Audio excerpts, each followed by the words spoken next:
جو آپ کے ملک نے بنائی نہیں کر دیا، جو پروڈکٹ امریکہ نے بنائے، اسرائیل نے بنائے، ان کو نہ خریدیے۔ وہی پروڈکٹ اگر انڈیا نے بنائے، ہندوستان نے بنائے تو اس کو خریدیے۔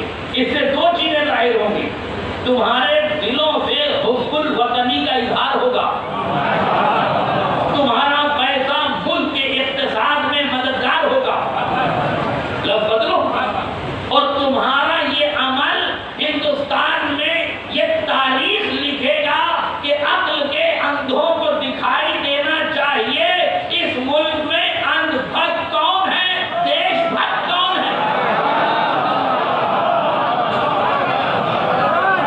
جب آپ اس ملک کی بنی ہوئی چیزیں خریدیں گے اور اس ملک کو فائدہ پہنچائیں گے اور اکنامیکل طور سے یہ اسٹرانگ ہوگا تو اس میں آپ کا فائدہ ہے، ملک ترقی کرے گا، اور جب ملک ترقی کرے گا تو ہمیں ترقی ملے گی، ہم ترقی کریں گے تو ملک کی ترقی ہوگی۔ حب الوطنی کا مطلب یہی تو ہے، حب الوطن جس کو ایمان کہا گیا ہے نا، تو ایمان کو آپ نے ثابت کرنا ہے تاکہ ایمان سمجھ میں آئے جو براجمان ہو چکے ہیں انہیں بھی، یہ ایمان کسے کہتے ہیں، محبت وطن کسے کہتے ہیں، اور آپ نے یہ کام کرنا ہے جو ملک کی بنی ہوئی چیزوں کو خریدنا ہے، امریکہ اور اسرائیل کا بائیکاٹ کرنا ہے۔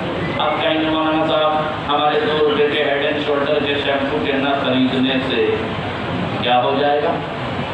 اگر ہم نے 2 روپے، اسرائیل کا کیا ہوگا؟ اس کی کروڑوں اربوں خربوں کی دولت کیا ہمارے اس کام سے متاثر ہو جائے گا؟ بحث یہ ہے ہی نہیں کہ وہ متاثر ہونے کے لیے، متاثر ہونا نتیجہ ہے۔ آپ کی ذمہ داری وظیفہ، آپ وظیفے کے پابند ہیں، نتیجے کے پابند۔ جو لوگ یہ اعتراف کرتے ہیں اتنے دنوں سے آپ جنت البقیع کے اوپر احتجاج کر رہے ہیں، ابھی تک تو بنی نہیں، کیوں احتجاج کر رہے ہیں؟ ابھی تک بنی کب سے ٹوٹی ہوئی ہے نا، جنت البقیع سے منعقد ہوئی ہے، کب سے آپ احتجاج کر رہے ہیں؟ ابھی تک بنی، تو کیا ہم احتجاج کرنا چھوڑ دیں؟ ہم یہی تو بتا رہے ہیں، احتجاج ہمارا وظیفہ ہے، بننا اس کا نتیجہ ہے، وظیفہ ہمارے ہاتھ میں ہے، نتیجہ خدا کے ہاتھ میں۔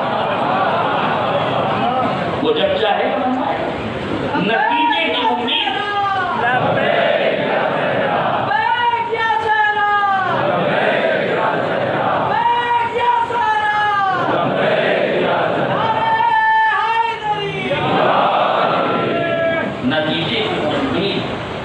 وظیفے میں کہاں ہے، وظیفے سے مطمئن ہے، وظیفے سے دور ہے۔ لہذا آپ کی ذمہ داری ہے کہ اس کام کو کیجیے، بائیکاٹ اسرائیل، بائیکاٹ امریکہ کا ایکسرسائز، اور اس کی بنی ہوئی چیزوں کو نہ کیا ہوگا کام ہم نہیں کریں گے، کیا فرق پڑے گا؟ ان کو فرق پڑے نہ پڑے، آپ پر فرق پڑے گا۔ کیا فرق پڑے گا؟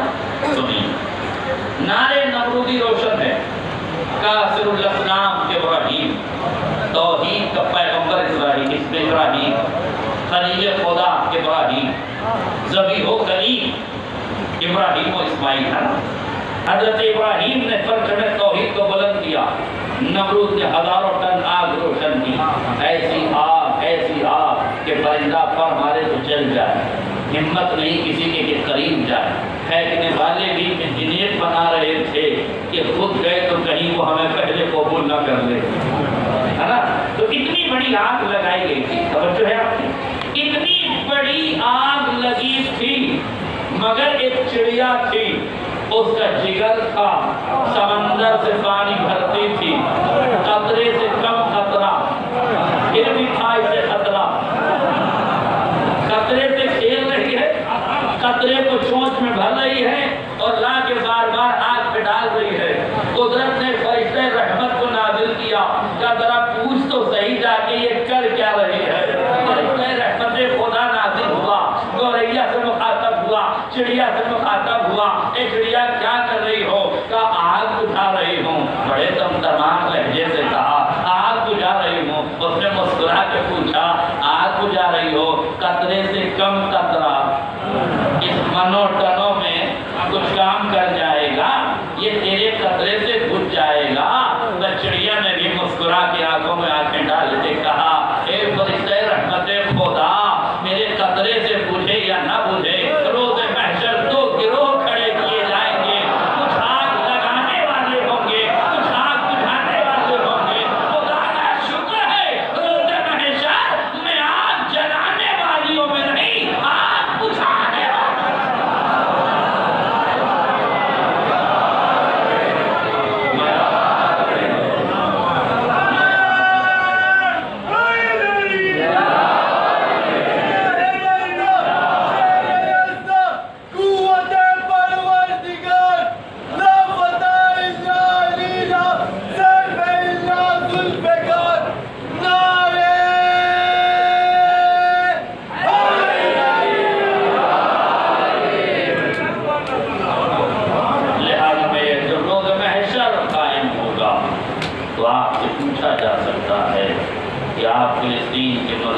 ساتھ تھے یا اسرائیل کے ظالموں کے ساتھ تھے؟ تو قبل اس کے کہ کل حساب ہو زمین کی عدالت میں آگ کے ساتھ کرو، اپنا فیصلہ آج کر دو۔ اور ہم تو روز اول سے ہی دنیا کو یہی تو بتا رہے ہیں کہ ہم آگ لگانے والوں میں سے نہیں، ہم تو آگ بجھانے والوں میں سے۔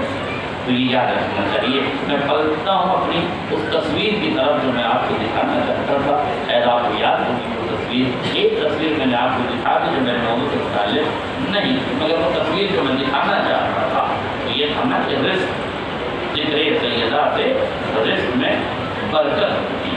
اب کانادر کے مومنین اس کی تصدیق کر کے مجھے بتائیں گے کہ 64 سے چلنے والا یہ پروگرام 60ویں یا 59ویں سال کی دہلیز میں قدم زن ہو چکا ہے۔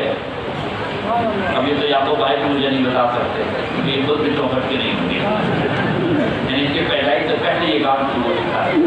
یہ تو وہ بتائیں گے جنہوں نے شروع سے دیکھا ہے، وہ بتائیں کہ جب شروع ہوا تھا تب کیا حال تھا، اب کیا حال، اور آنے والے زمانے میں کیا ہے۔ ابھی آج پرمو صاحب یہ کہہ رہے تھے کہ مولانا صاحب جتنا مجمع ہر سال آتا ہے اس سے دگنا آیا ہے۔ آپ دگنے کا مطلب سمجھے؟ نہیں سمجھے، میں سمجھاتا ہوں۔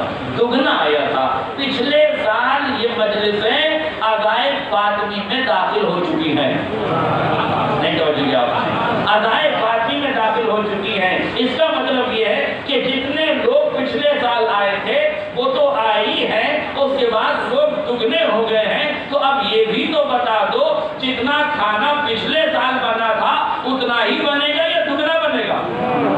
تو یہ بتاؤ کہ پچھلے سال تمہیں رزق ملا تھا وہ کتنا تھا اور اس سال جو رزق ملا ہے وہ کتنا ہے؟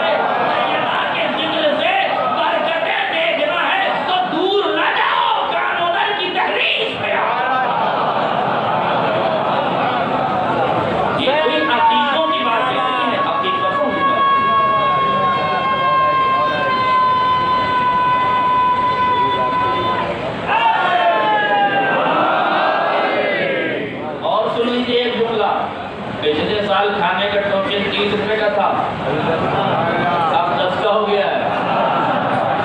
غور کر رہے ہیں آپ؟ پچھلے سال 30 کا تھا، اب ہونا یہ چاہیے تھا کہ ڈبل ہو گئے تو ڈبل ہو جائے۔ ہم نے تو یہی دیکھا ہے جس بازار پہ عرض ہوتا ہے وہاں مہنگائی بڑھتی ہے۔ آج یہ چلے جائیے، اجمیر کی سرزمین پر آ جائیے، بہار شریف چلے جائیے، حاجی والی زمین کی